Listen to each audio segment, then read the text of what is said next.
Hi everyone, welcome back to Tech Helpline. In today's video, I'm back with another easy process on how to use your Netflix gift card online. Keep watching the video till the end and don't forget to subscribe to our channel by hitting that subscribe button. Also press the notification bell icon so that you'll never miss another update from us. Now let's get started.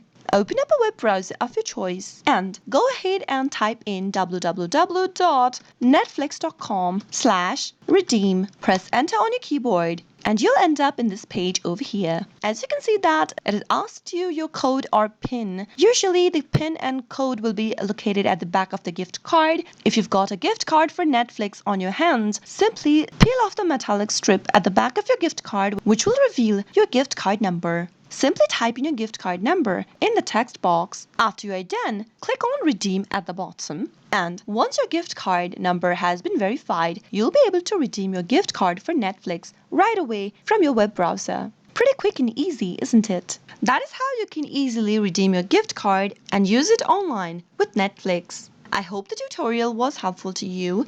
If it was, go ahead and give us a thumbs up. I'll be back soon with more tutorial videos like this. Thank you for watching.